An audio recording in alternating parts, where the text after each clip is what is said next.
नमस्कार साथियों, एम्प्लॉयज़ की पाठशाला पर आपका स्वागत है। साथियों, 8वें वेतन आयोग को लेकर एनसीजीसीएम ने एक नई मांग यहां पर उठाई है, जिसमें दोस्तों जो ग्रेच्युटी है 25 लाख की जगह 75 लाख की डिमांड यहां पर की गई है।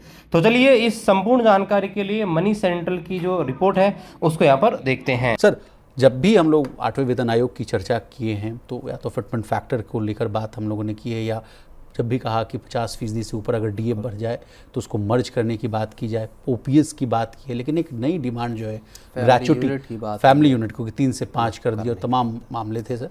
लेकिन अब एक नया डिमांड ये आ रहा है कि आफ्टर रिटायरमेंट जो है मिलने वाली ग्रेच्युटी, आप बेहतर तरीके से आप समझा पाएंगे, उसको लेकर डिमांड कही जा रही है कि जो अभी फिलहाल 25 लाख है उसको बढ़ाकर थोड़ा ऊंचा कर दिया जाए। क्या है पूरा मामला? Over to you. नहीं, बिल्कुल। देखिए, एनसीजेसीएम जो सबसे बड़ा संगठन कहा जा सकता है, तमाम जो केंद्र सरकार के कर्मचारियों का संगठन है उनमें, और एक पूरा मैकेनिज्म है। उन्होंने सरकार को जो एक चिट्ठी लिखी है उसमें इस बात की डिमांड की है कि इसको बढ़ाया जाना चाहिए। जो ग्रेच्युटी की सीमा है अभी जो 25 लाख रुपए है, उसको सीधा 3 गुना बढ़ाने की उन्होंने बात की और इसको 75 लाख रुपए करने की इसको मांग की है। और केवल एनसीजेसीएम ही नहीं, उन्होंने अपनी चिट्ठी में जो लिखा है कि तमाम जो दूसरे संगठन हैं वो भी इस तरह की डिमांड कर रहे हैं। यानी बड़ा जो सवाल जो उठाया जा रहा है वो ये कहा जा रहा है कि साहब, ये जो सीमा तय की है ये आज की परिस्थितियों को अगर देखा जाए, महंगाई को देखा जाए, लोगों के खर्चों को देखा जाए, तो उसके हिसाब से पर्याप्त नहीं बैठती है। और ऐसे में कर्मचारियों के जो और उनके परिवारों के हित को देखते हुए इस लिमिट को बढ़ाया जाना चाहिए। सर, आपसे समझने की कोशिश करेंगे ग्रेच्युटी होता क्या है, ये भी समझाइए। नहीं, ग्रेच्युटी देखिए एक मुश्त मिलने वाली रकम है जो लंबे वक्त तक कोई कर्मचारी काम करता है, प्राइवेट सेक्टर हो या सरकारी सेक्टर हो, वहाँ एक मुश्त जो मिलने वाला भुगतान है। आपने 10-20 साल या और लंबी अवधि तक काम किया तो वो रकम मिलती है, ताकि लोग अपनी रिटायरमेंट के बाद की किसी भी ज़रूरत को में इस पैसे का इस्तेमाल कर सकें। और जैसा कि प्रवीण सर ने कहा कि महंगाई लगातार बढ़ रही है, तो एक तर्क तो ये दिया जा रहा है ताकि जो है 25 लाख वाला मामला जो 75 लाख तक पहुंच जाए। फिर कहा जा रहा है कि और सब 2-3 तर्क हैं, वो भी हम समझ लेते हैं। कहा जा रहा है कि कर्मचारियों की सैलरी पहले से काफ़ी ज़्यादा जो है बढ़ चुकी है, इसलिए इस लिमिट को भी बढ़ाने की ज़रूरत है।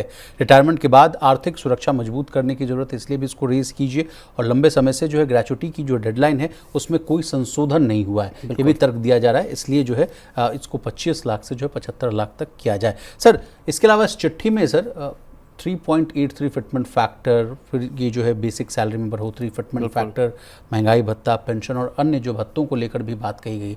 इन पर भी कुछ अगर आप बुलेट पॉइंट्स में बातों को समझा दीजिए। नहीं, बिल्कुल। देखिए, जो एनसीजेसीएम की जो एक बड़ी जो डिमांड थी, या तमाम जो संगठन थे उनका एक कंसेंसस जो था फिटमेंट फैक्टर को लेकर, वो 3.833 का फिटमेंट फैक्टर मांगा गया, उसकी डिमांड की गई।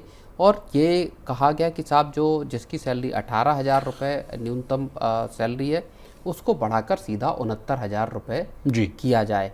तो बड़ी डिमांड यहाँ पर इस चिट्ठी के जरिए की गई है।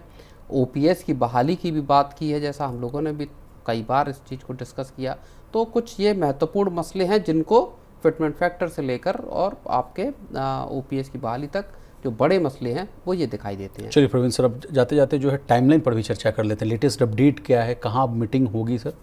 नहीं, देखिए, आपका दिल्ली की मीटिंग के बाद हमारा चेन्नई और पुडुचेरी की बैठकों का 8th पे कमीशन का प्रावधान है का शेड्यूल है। और उसके बाद अब चंडीगढ़ का भी एक शेड्यूल 8th पे कमीशन ने जारी किया है। सरकार की तरफ से संसद में भी अभी 2-3 दिन पहले बयान एक आया था, जिसमें 8th पे कमीशन को लेकर सवाल पूछा गया था। तमाम चीज़ें उसमें पूछी गई कि साहब कब तक लागू होगा, क्या चीज़ें हैं। तो सरकार ने राज्यसभा में इसका जवाब दिया है, कहा है कि साहब, जो 8th पे कमीशन है उसको 18 महीने का मैंडेट दिया गया है। जो 8th पे कमीशन का जो प्रोग्रेस है उसकी कोई जो रिपोर्ट है उसको सरकार तक उसके साथ शेयर करने के लिए कोई ऐसी बाध्यता नहीं है। 8th पे कमीशन जब अपना काम पूरा कर लेगा तो एक साथ अपनी रिपोर्ट सरकार के सामने प्रस्तुत कर देगा। फिटमेंट फैक्टर हो, फैमिली यूनिट हो या एचआरए हो, ऐसे जो तमाम जो मसले हैं उन पर एक जो फैसला है मौजूदा उसमें वो 8th पे कमीशन करेगा, बाद में सरकार उनको देखेगी। तो